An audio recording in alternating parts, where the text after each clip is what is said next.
$7,800. Remember that number. Someone is paying for that discount, and it's not the Chinese government. It's not BYD's shareholders. It's a factory owner you've never heard of, waiting on an invoice that's 450 days overdue. That's the price of a brand new BYD Seagull. That's less than the average American spends on a used Nissan Altima, with 80,000 miles on the odometer. And before your thumb even thinks about swiping up, let me show you why this number is the single most terrifying thing in the global auto industry. Not because the car is cheap, but because it proves that every single Western automaker has been overcharging you for a decade. That's the Chinese domestic price. But ship that same car to the UK, drown it in ocean freight, customs clearance, and the European Union's shiny new 17% anti-subsidy tariff. It still lands on the lot for under £19,000. In Europe, it's €22,990. Meanwhile, a base Tesla Model 3 in London starts at £40,000, a Volkswagen ID.3 $37,000, a BMW i4 $50,000. Let me do that math for you one more time. BYD's cheapest export car, after paying every tariff and shipping cost the West could throw at it, still costs half of what the cheapest Tesla costs in the same market. Half. That's not a pricing strategy. That's a declaration of war wrapped in a press release. Now, you're already typing out the objection in your head. I can see it. It's smaller, it's a city car, it's got less range, less trunk space, fewer horses under the hood, and you're not wrong. The Seagull is a utilitarian box on wheels designed to get you from point A to point B without burning gasoline. But that objection falls apart the second you scale up. Compare the BYD Seagull, which is a direct head-to-head competitor to the Tesla Model 3 in size, performance, and features, and the math still holds. The Seagull costs about 15% less to manufacture than the Model 3. According to the infamous UBS teardown that sent shockwaves through every boardroom in Detroit and Wolfsburg. And that's before you add Chinese domestic subsidies. So we're not talking about a cheap toy. We're talking about a fundamental re-engineering of how a car is built, sourced, and sold. And that is terrifying to an industry that has been doing things the exact same way for 100 years. Here's the thing about 100 years of doing things the same way. It creates a certain kind of complacency, a certain assumption that the way you've always done it is the only way it can be done. Western automakers spent decades perfecting the art of supplier management, but they perfected it in an era of stable prices, predictable demand, and relatively gentle competition. They built relationships with suppliers that were collaborative, almost familial in some cases. They would send engineers to help suppliers improve their processes. They would share forecasts and production plans years in advance. They would pay their bills on time because they understood that a healthy supplier was a reliable supplier. And then BYD showed up and asked, what if we did none of that? What if we treated suppliers not as partners, but as disposable cost centers? What if we used our scale not to build trust, but to extract every possible concession? That question and the answer BYD has built around it is the real revolution. Not the batteries, not the motors, the relationships. But here's where it gets interesting. Vertical integration explains how BYD can build a car cheaply. It does not explain why they sell it that cheaply. Because you can build something at cost X and still choose to sell it at X plus a healthy margin. BYD is not doing that. Their gross margins on the Seagull are paper thin, and on some export trims, they're effectively zero.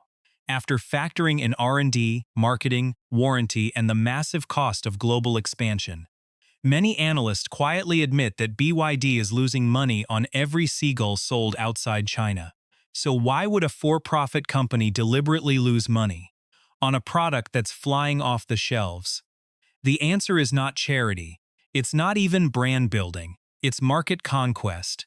They're using the Seagull as a loss leader to plant a flag in Europe, Southeast Asia, Latin America, and eventually North America. The goal is not to make money on the entry-level car.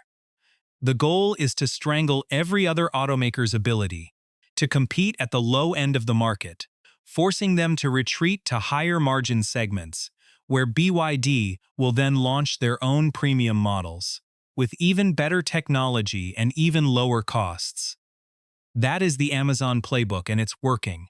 Let's linger on that Amazon comparison for a moment, because it's more precise than most people realize. Amazon lost money for nearly a decade while building out its infrastructure. They poured every dollar of revenue back into warehouses, logistics, and technology. They operated on razor-thin margins or no margins at all, and Wall Street kept funding them because they believed in the endgame. A monopoly on e-commerce infrastructure that would eventually generate enormous profits. BYD is running the exact same playbook, but with cars instead of books.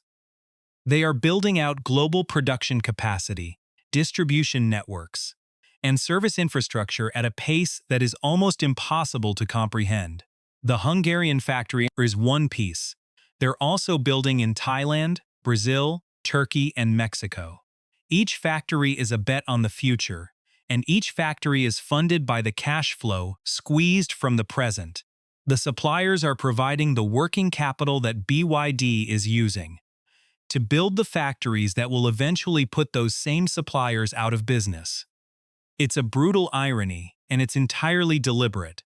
But even this strategy, loss-leading market conquest, still leaves a gaping hole in the economics, because losses have to be funded by something.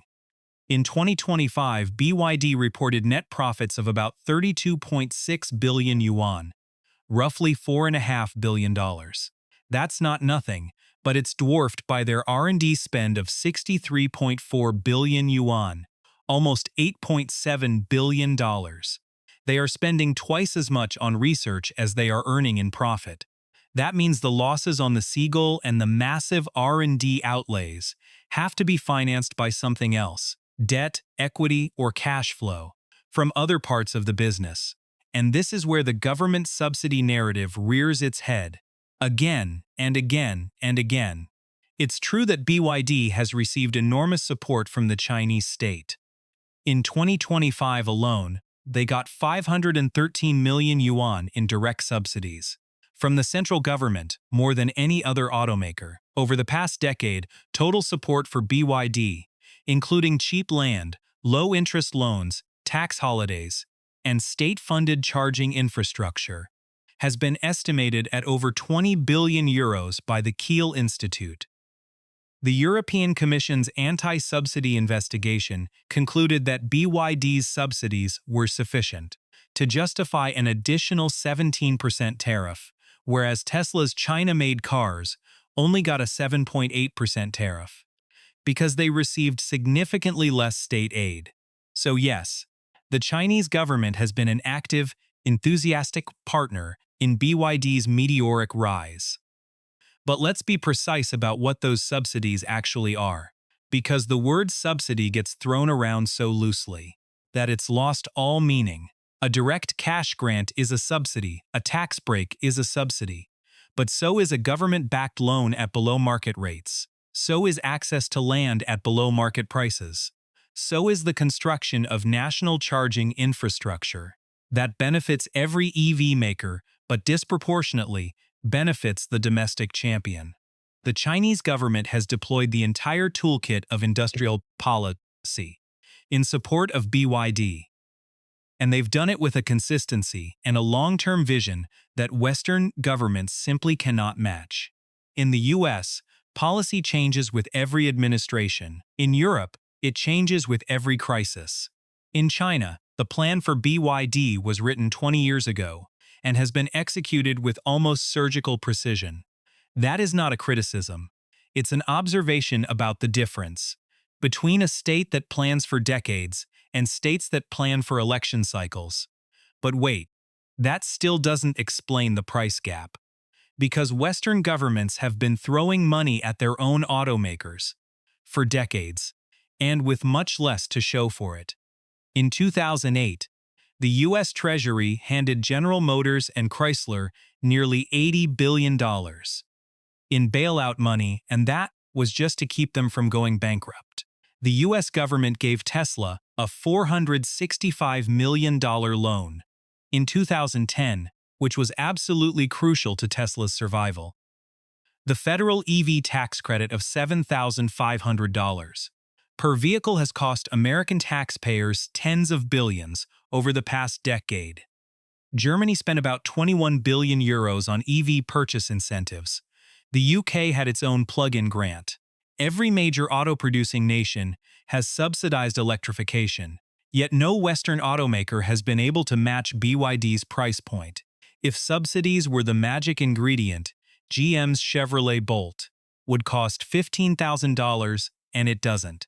Volkswagen's ID.3 would be 20,000 euros, and it's not.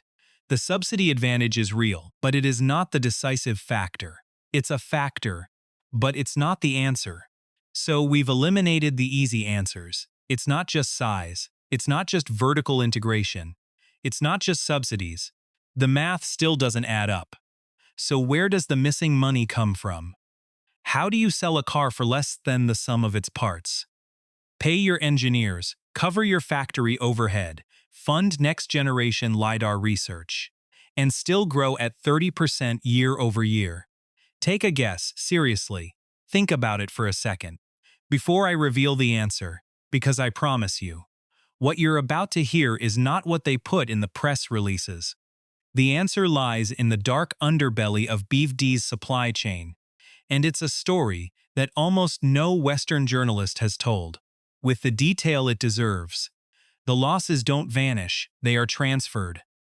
And the recipient of that transfer is thousands of small and medium-sized suppliers who make the seats, the glass, the wiring harnesses, the stampings, the fasteners, and all the other bits and pieces that go into a modern automobile. BYD's procurement department is legendary for its ruthlessness. They don't just negotiate hard, they dictate terms, and the most ingenious and most devastating tool in their arsenal is a payment system called Dealy. Dealy is not cash, it's an electronic promissory note, a sort of internal digital IOU that BYD issues to its suppliers instead of wiring real money. The supplier receives Dealy tokens for the value of their delivered parts, and those tokens can only be redeemed for cash after a waiting period. That typically ranges from 3 months to 15 months. During that waiting period, BYD holds on to the supplier's cash for free, using it as working capital to fund their own operations, pay their own engineers, and keep their own factories running. It's essentially an interest-free loan from every single supplier to BYD, and the terms are non-negotiable. Imagine you run a factory that makes aluminum wheel rims for BYD. You have to buy the aluminum, pay your workers, keep the lights on, and maintain your machinery. BYD orders 1 million rims from you, and you deliver them on time. Instead of getting a check or a wire transfer, you get a Dealy token that says BYD will pay you in 6 months. Meanwhile, your own suppliers need to be paid in 30 days. Your bank wants its monthly loan payment. Your employees want their salaries. You have no cash coming in, but you have cash going out every single day. If you're a large, well-capitalized supplier with access to bank credit, you might survive. But if you're a smaller operation, and most automotive suppliers are small, family-owned businesses, you are now in a cash flow crisis. You have to borrow money at high interest rates just to stay afloat, while you wait for BYD to pay you. That interest cost eats into your profit margin, and when you finally do get paid, after 6 or 12 or 15 months, the purchasing power of that money has been eroded by inflation, and you've already paid the bank for the privilege of waiting. In effect, BYD is transferring their own financing costs onto you. And it gets worse. In November 2024, BYD reportedly sent a directive to dozens of suppliers demanding a 10% price reduction across the board. The memo was blunt: accept the cut or risk losing future contracts. This is not unusual in the auto industry. Annual price down requests are common. But a 10% cut in a single year, on top of already razor-thin mords, is brutal. Many suppliers publicly complained on social media, but none dared to name themselves for fear of retaliation. One supplier representative told a local financial news outlet that BYD's pricing is already the lowest in the industry, and that they were being squeezed to a point where they had to cut quality or lay off workers just to meet the new targets. This is where the curtain is pulled back on the whole miracle. Every dollar of savings that BYD passes on to the consumer is a dollar that has been squeezed out of someone else's paycheck, someone else's R&D budget, someone else's capital investment. The car is cheap because the parts are cheap, and the parts are cheap because the parts suppliers are forced to accept longer payment terms and lower unit prices than they would ever agree to if they had any bargaining power. Now, I want to step back and look at the bigger picture of what this system actually does to an economy, because it's not just about one company and one set of suppliers. The dealie system and the broader procurement philosophy that it represents creates a cascade of financial pressure that ripples through the entire industrial ecosystem. When a Tier 1 supplier has to wait 6 months for payment, they delay payment to their own Tier 2 suppliers. Those Tier 2 suppliers delay payment to their Tier 3 suppliers. The further down the chain you go, the thinner the margins and the less access to credit. The smallest suppliers, the ones making gaskets, fasteners, and rubber seals, often have no bank credit at all. They operate on cash basis. When their cash flow dries up, they have two options: shut down or borrow from informal sources at interest rates. That would be usurious in any developed economy. Some of these suppliers are paying 20 or 30% annual interest just to keep their doors open while they wait for BYD to pay them. That interest cost gets built into the price of the parts. But the price of the parts is fixed by BYD's procurement department, so the supplier just has to eat it. They get squeezed from both ends. BYD won't pay on time, and the informal lenders charge exorbitant rates. It's a double bind, and it's crushing thousands of small businesses across China. And here's the thing that makes this particularly perverse. BYD knows exactly what they're doing. The dealie system was designed by accountants and lawyers who understood that the most effective way to extract value from a supply chain is not to negotiate lower prices. That's too obvious and too easily resisted. The more sophisticated approach is to control the timing of payment. A dollar paid today is worth more than a dollar paid in 6 months. And a dollar paid in 15 months is worth significantly less.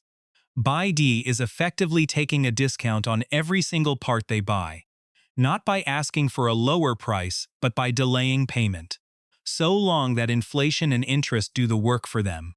It's elegant, it's ruthless, and it's almost entirely invisible to the consumer, who just sees a low sticker price. Now, I can already hear the counter-argument in the comments. This is how capitalism works. Walmart squeezes its suppliers. Amazon squeezes its third-party sellers. Apple squeezes its contract manufacturers. It's called buyer power, and it's not illegal. BYD is not doing anything that violates Chinese law or even international trade rules. The EU's anti-subsidy investigation didn't touch on supplier payment practices because they're not a subsidy, they're a commercial arrangement. But the ethical question and the long-term sustainability question is different. When you squeeze your suppliers to the bone, you are also squeezing their ability to innovate, to invest in better equipment, to train their workers, and to maintain quality control. A supplier that is barely breaking even is a supplier that will cut corners. They'll use cheaper raw materials. They'll delay maintenance. They'll hire less skilled labor. And eventually, those compromises will find their way into the cars. that roll off BYD's assembly lines. In the short term, the Seagull is a reliable, well-built car. Reviews are largely positive. But 5 years from now, when those parts start failing, earlier than expected, the reputation could sour quickly. That's the hidden risk of a cost-driven supply chain that prioritizes today's price over tomorrow's durability. There's another hidden cost here that I haven't mentioned yet, and it's the cost to the workers. The suppliers who are being squeezed don't just cut their own profits. They cut wages, they cut benefits, they cut safety training. In the factories that supply BYD, the conditions are often significantly worse than in BYD's own facilities. Workers in Tier 2 and Tier 3 suppliers earn a fraction of what BYD assembly line workers earn. They work longer hours in less safe environments. They have no job security because their employers are constantly on the verge of bankruptcy. This is the real supply chain, the one that exists. Below the glossy factory floor footage you see in corporate videos. And it's the supply chain that makes the $7,800 car possible. Let me give you a concrete example of how this plays out. In practice, a supplier of interior trim panels for the Seagull might be paid, based on the number of panels delivered. To meet BYD's cost targets, they have to produce each panel for a certain price. If their material costs go up, or their labor costs go up, or their energy costs go up, they can't raise the price. BYD because BYD won't accept it. So they have to find savings somewhere else. They might use a lower-grade plastic. They might reduce the thickness of the panel. They might cut the number of quality inspections. These are not decisions that get made in a boardroom. With a long-term view of quality, they're survival decisions made by a factory owner who needs to make payroll next week. The cumulative effect of thousands of these survival decisions is a car that is cheaper to build, but also cheaper in ways that may not be apparent until years later. And here's the twist that makes this story so compelling. For anyone who cares about the future of global manufacturing, BYD is not unique in this practice. Many Chinese automakers use similar payment systems, and some are even more aggressive. But BYD has scaled it to an industrial level that is unprecedented. Their volume is so enormous that no single supplier can afford to walk away. If you supply BYD, you are dependent on them for a huge chunk of your revenue. They know that, and they exploit it ruthlessly.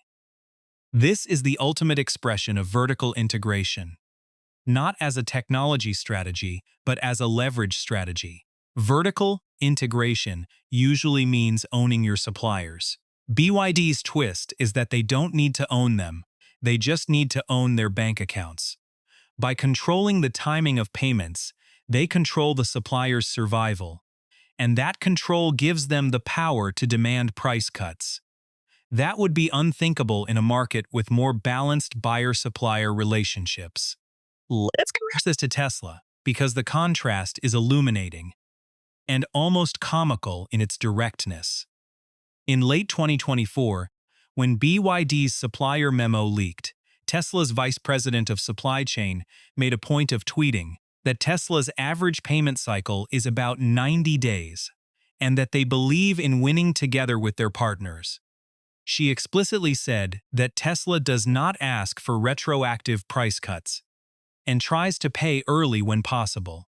That tweet was widely interpreted as a subtle dig at BYD, and it generated a lot of positive PR for Tesla. But let's be honest, Tesla is not a charity. They also negotiate hard, and they also have immense buyer power. But the difference in payment terms, 90 days versus up to 450 days, is massive. That's a full year of interest-free financing that BYD extracts from its supply base. If you assume an average payment delay of 180 days and an average cost of capital of 6% per year, that translates to about a 3% effective discount. That translates to about a 3% effective discount on everything BYD buys, on a car with $10,000 in purchased parts. That's $300 of additional cost advantage, just from playing with the calendar. And that's on top of the direct price reductions they demand. Over millions of cars, those $300 per car compound into billions of dollars in free cash flow. Now, let me take you deeper into the numbers, because they're genuinely staggering. BYD's total procurement spend is estimated at over $50 billion annually. If they delay payment by an average of 6 months, across that entire spend, they are effectively holding about $25 billion of their suppliers' money at any given time. That's not a typo. $25 billion of interest-free working capital, even at a conservative 5% cost of capital. That's over $1 billion a year in hidden financing that BYD is extracting from its suppliers. $1 billion that doesn't show up on BYD's income statement as revenue but also doesn't show up as cost. It's a pure, invisible financial arbitrage that is the real secret to their pricing power. Tesla can't match that. Volkswagen can't match that. Toyota can't match that. Not because they're worse at negotiating, but because they haven't built a payment system that functions as a shadow bank. Now, let me pause and ask you another question. And I want you to really sit with this one. If you're a supplier and you're waiting 450 days for payment, what do you do when your own bills come due? Do you take out a high-interest loan? Do you delay paying your own workers? Do you cut corners on the next batch of parts just to make ends meet? Because the thing about a 450-day receivables cycle is that it doesn't just hurt the supplier's profits, it fundamentally changes the supplier's behavior in ways that ripple down the entire value chain. I want you to think about that while I walk you through the EU's response, because it reveals just how badly the West misread this playbook. The European Union thought the 17% tariff would be the equalizer. They calculated that BYD's subsidy advantage was roughly 17%. So they slapped that extra duty on to bring the price up to parity with European-made cars, except it didn't work.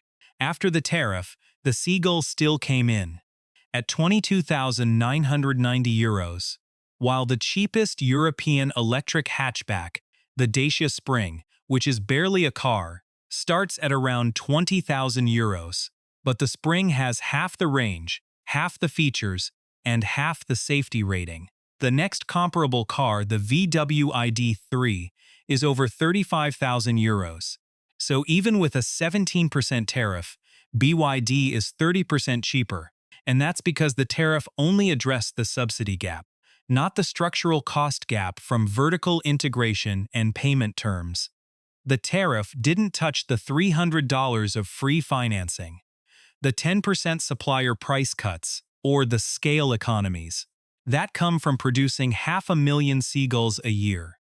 The EU's miscalculation reveals a fundamental misunderstanding of what they're actually competing against. They saw subsidies and raised tariffs. They saw cheap labor and raised tariffs, but they didn't see the financial engineering, the payment systems, the cash flow arbitrage that is the real engine of BYD's cost advantage. And that's why the tariffs failed. You can't tariff a payment schedule. You can't tariff a cash flow strategy. Those are structural advantages that are baked into the very fabric of BYD's business model. The EU tried to solve a supply chain problem with a trade policy tool, and the tool was blunt, slow, and ultimately irrelevant. So what did the EU do in response? Did they raise the tariff higher?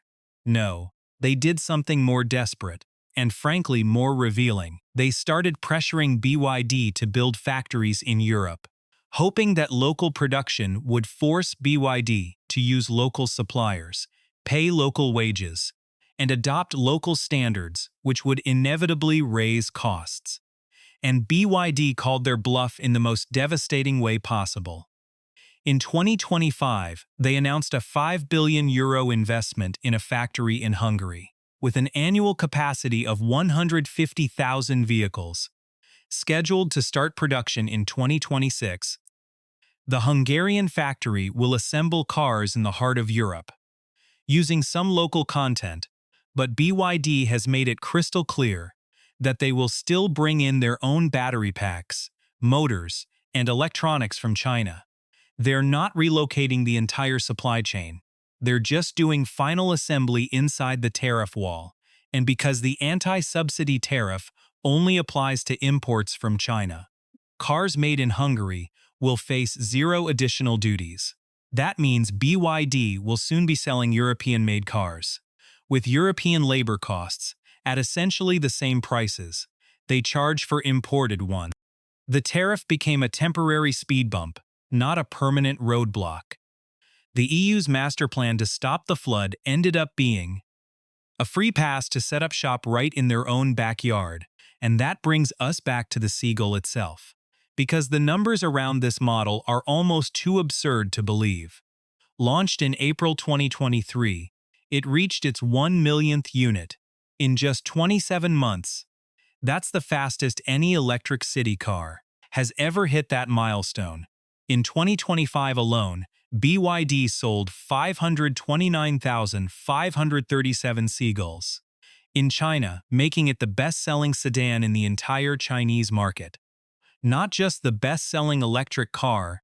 To put that in perspective, the Toyota Camry, which has been the best-selling sedan in America for decades, sells about 300,000 units a year in the US. The Seagull almost doubled that in one country, and in Brazil, where it launched in early 2024, it received 7,600 orders on the first day and went on to become the top-selling EV in the country. In Thailand, the Seagull undercut the local Toyota and Honda hybrids by such a wide margin that it created a waiting list of several months. In Europe, the response has been cautious but enthusiastic, with German car magazines giving it surprisingly good reviews for its ride quality and build finish. The car is legit. It's not a scam. It's not a death trap. It's a real, solid, well-engineered vehicle that happens to cost less than a set of aftermarket wheels on a Porsche. I want to pause on that point for a moment, because it's easy to get lost in the financial details and forget that the Seagull is, by all objective measures, a good car. It's not a death trap. It's not a glorified golf cart. It has 4 doors, 5 seats, air conditioning, a touchscreen, regenerative braking, and enough range for a week of commuting. The build quality is comparable to a Dacia or a budget Toyota. The fit and finish are not Mercedes level, but they're not embarrassing either. European reviewers who have driven it have been uniformly surprised by how competent it is. This is not the Chinese knockoff of the 1990s, the kind of thing that would fall apart after 6 months. This is a real car built by real engineers using real manufacturing standards. The low price is not because it's a bad car. It's because BYD has figured out how to build a good car cheaper than anyone else. And that distinction matters, because it means the Seagull is not a one-off stunt. It's a template for the entire industry. And here's the craziest part. BYD is not standing still, they're accelerating. The 2026 model year Seagull, which they call the Vitality Edition, starts at 69,900 yuan, which is still under $10,000.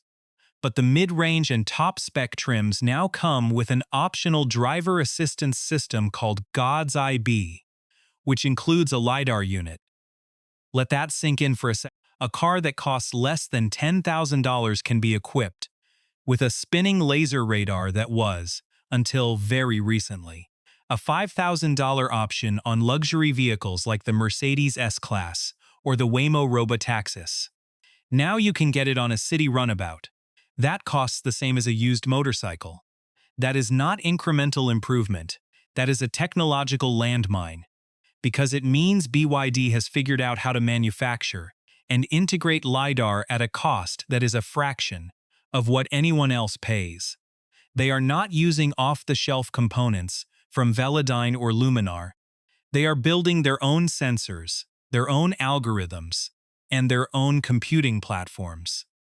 That is the payoff of those 120,000 engineers and that $8.7 billion R&D budget. They are not just competing on price. They are competing on feature density per dollar. And that is a game that no legacy automaker knows how to play. By now, you might be thinking you've got the full picture. BYD is brilliant, their engineers are world-class, their strategy is ruthless, and the West is falling behind. And you'd be right. About Cessina right. But there's a piece of this puzzle that I haven't shown you yet. And it's the piece that fundamentally changes how you should feel about that $7,800 price tag, because for all the genius of their vertical integration, for all the R&D spending, for all the government support, there is a limit to how much a supply chain can take before it breaks, and BYD is pushing right up against that limit, and in some cases right past it. There are already anecdotal reports of suppliers refusing to bid on new BYD contracts because they literally can't survive the payment terms. In some cases, suppliers have gone bankrupt, and BYD has simply purchased their tooling and brought production in-house, further deepening their vertical integration. But there are some things you can't insource easily, like the human capacity for innovation under extreme financial pressure. A supplier that is constantly fighting for survival has no bandwidth to develop new materials, new processes, or new designs. They just keep making the same old parts a little bit cheaper each year until there is nothing left to cut. And once the fat is gone, you start cutting into muscle. Let me give you a concrete example.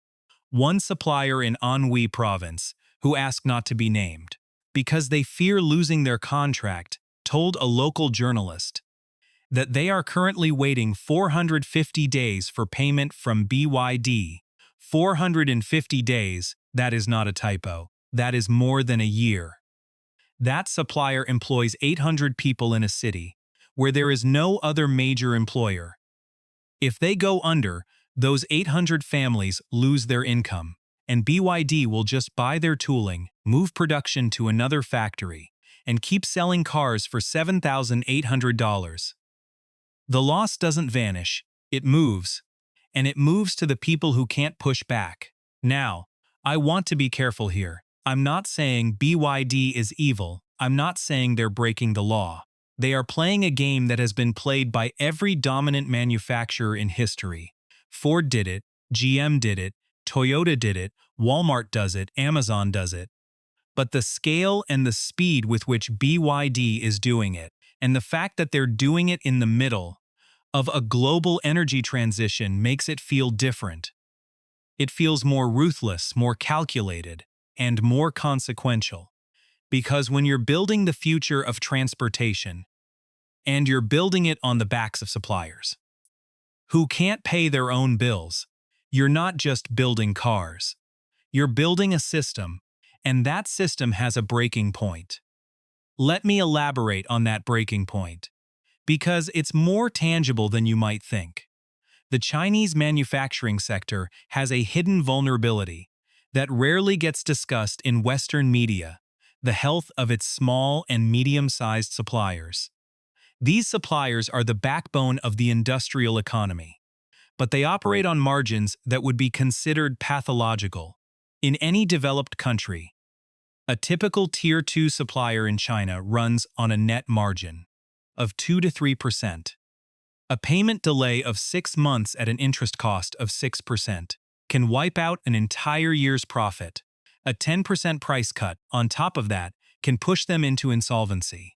The cumulative effect of BYD's procurement practices is a slow-motion wave of bankruptcies that will eventually reduce the number of available suppliers. Fewer suppliers mean less competition, which means higher prices. In the long run, BYD is essentially eating its own supply chain to fund its expansion, and there is a limit to how much it can consume before the supply chain collapses. So what does the future hold? Let's game this out. Scenario 1, BYD continues to grow. The suppliers somehow survive, the quality holds, and the company becomes the undisputed global leader in EVs within the next 5 years. Scenario 2. The supplier network starts to crack. Quality issues emerge, production slows, and BYD has to scramble to bring more production in-house, which takes time and capital. Scenario 3. Western governments impose even more draconian tariffs, or outright bans, which only accelerate BYD's local factory building. And nothing really changes except the geography of the assembly lines. The most likely outcome is a combination of all three. BYD will keep growing, they will keep squeezing, and they will keep building factories closer to their markets. But the suppliers, the invisible ones who make the miracle possible, will continue to bear the brunt of the cost pressure. And eventually, something will give. Is this the future of efficient manufacturing, or is it a bubble waiting to burst? Because I don't have a definitive answer, and neither does anyone else. But here's what I do know, and here's what I want you to take away from this entire video. The $7,800 car is a reality. It's on the road. It's changing the industry. It's forcing Tesla to cut prices, Volkswagen to panic, and governments to rethink their entire industrial policy. That is not an opinion. That is a fact. But the corollary to that fact is this. The $7,800 car is also a transfer of wealth. It transfers money from the supplier's pocket to the consumer's pocket, with BYD as the intermediary. It transfers risk from the balance sheet of a giant corporation to the balance sheets of thousands of tiny family-owned factories, and it transfers the cost of innovation from the automaker to the supply chain. Whether that transfer is fair, whether it's sustainable, and whether it's ultimately good for the industry. Those are questions that only time will answer. Here's the twist that I want to leave you with, and it's the one that keeps me up at night. BYD is not the only company doing this. They are just the most successful example of a model that is spreading across Chinese manufacturing. Hyper-efficient, hyper-lean, hyper-leveraged supply chains that externalize risk to the weakest link. This model has allowed China to dominate not just electric vehicles, but solar panels, wind turbines, lithium batteries, and soon, perhaps, semiconductors and pharmaceuticals. The rest of the world has two choices: compete by replicating the model or protect by building walls. The EU chose walls, and BYD just jumped over them.